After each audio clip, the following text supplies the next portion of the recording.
So last year, if you guys follow my channel, you would have probably seen that Google released the Google Pixel 4a, which is one of my favorite phones of last year, and I think it is my favorite budget phone of last year. And I'm actually really happy that Google kind of switched away from their typical, like, oh, we have to release these, more expensive phones and maybe a couple budget phones here and there. They literally kind of focused more so on these budget phones, which I'm totally okay with. And the Pixel 4a isn't a phone that will knock your socks off. It's not a phone that's, super competitive in really any area. But when you consider that Google was able to make this type of phone at this type of price tag, this is the best thing about it 100% for sure. If this was $1,000 phone, obviously it'd be horrible. This is a sub $400 phone, in some areas now a sub $300 phone, if you can probably get your hands on it. And this phone came out less than a year ago. So let's go and see how this bad boy holds up. If you want to pick it up, links will be down in the description. You can get that from there and help support the channel at the same time. Now the front of the Pixel 4a has that 5.81-inch OLED display. It's full HD, and I think it's a really good panel for the price tag. To give you some perspective, I always compare this phone to the iPhone SE2, mostly because they kind of came out the same year, so I kind of throw them in the same league.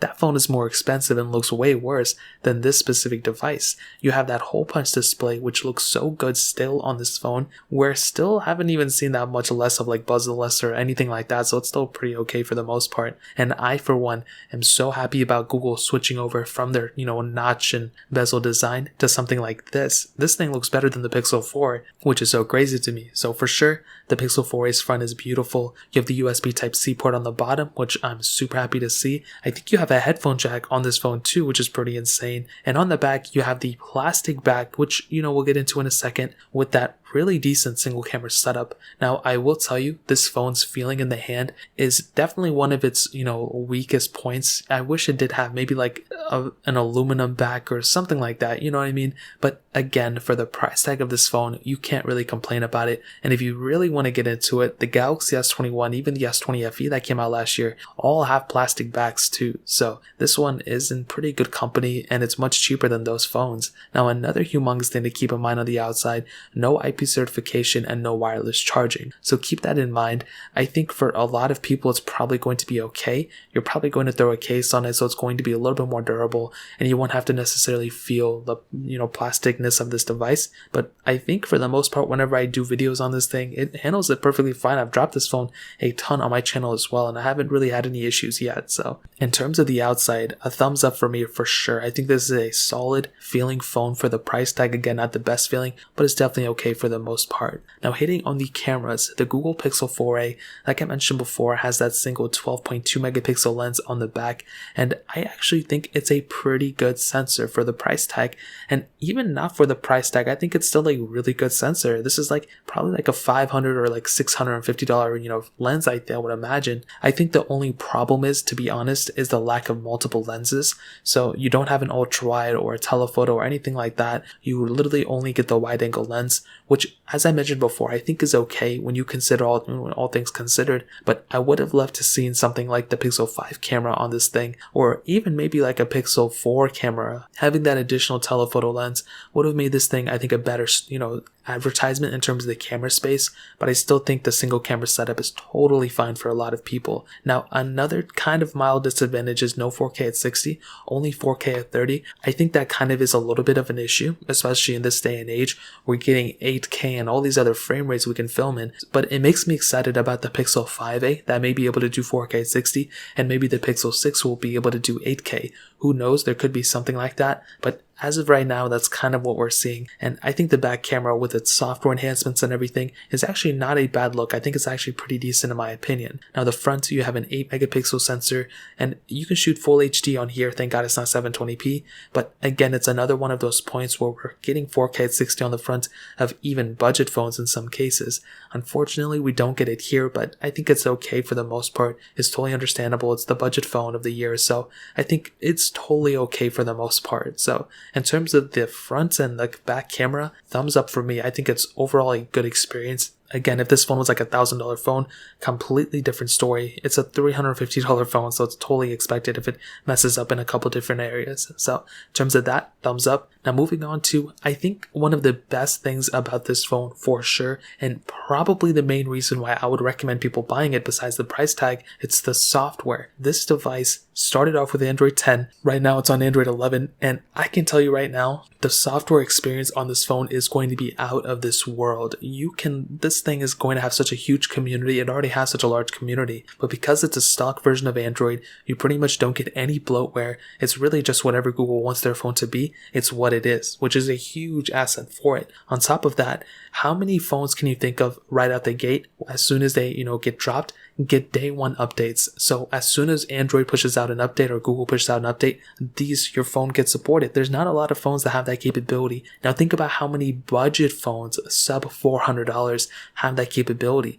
Typically, whenever you think of a budget phone like at that caliber, it's usually like at least like a year-old or 2-year-old phone, or maybe it's like a phone that just came out and it got Android 9, but then it got Android 10. Like it's kind of like something like that. You're already a generation behind. This type of device is a budget phone with beautiful software, and it's still going to be getting support for such a long time, and there's going to be such a large community behind it because so many people are going to get their hands on it, and it's such a no-brainer in that sense. This is a solid phone when it comes down to that specific point. Now, it doesn't have like the craziest amount of features, but I would still take stock Android over something like a bloated One UI 3 in my opinion. Now, kind of going in the same vein, you have a 3140 mAh battery. Now, I think this is probably again one of those areas that I wished it did kind of had maybe like a 3500 mAh battery or something, but I do think the 3140 is okay. I haven't really been somebody to brag about this specific battery life. I think it's actually pretty good, but I think we've just gotten into this day and age where we're kind of spoiled. We've been getting like 5000 mAh batteries on the S21 Ultras and these phones,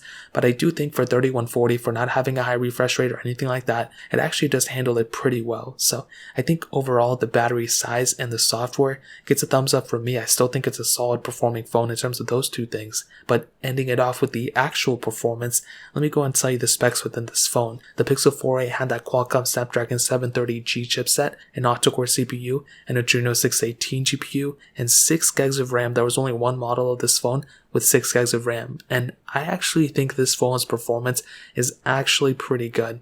Just recently, I've been doing a ton of speed comparisons with the Pixel 4a.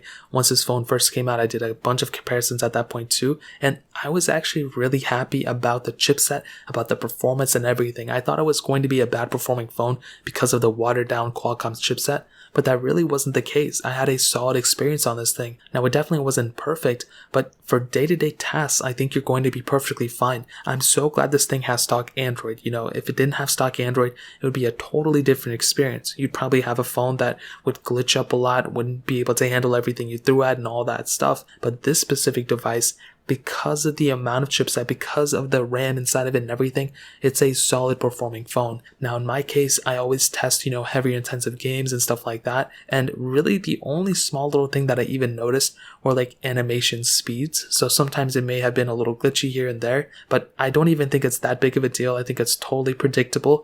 And that's one thing I always look for, reproducibility or whatever the word is, basically patterns. I want to be able to see that this phone is going to consistently give me the same speed. And I think that's one thing that this phone had going for it. It was consistently the same, whether it was slow or glitchy. I was able to kind of predict it because if it loaded up a bigger app, it was slower. It wasn't like finicky or glitchy consistently, but you kind of knew what you were getting into. So that's kind of like a long way to beat around the bush. I think this phone's performance is still really, really good in 2021, and I will be installing the Android 12 beta hopefully sometime soon, and I'm excited to see how that phone holds up on Android 12 as well. So that pretty much covers it up in the performance standpoint. Now, to kind of sum up this video and to answer the question, should you go and buy a Google Pixel 4a in 2021? Well, this is what I'll tell you. 100% yes. This phone is a no-brainer in so many different ways. First off, it's a solid performing phone when it comes down to really everything. I mean, it's a well-rounded phone. There's no crazy features about this phone. There's nothing that's going to make you want to pick up this phone besides the price tag. But I will tell you, it's a solid phone all around.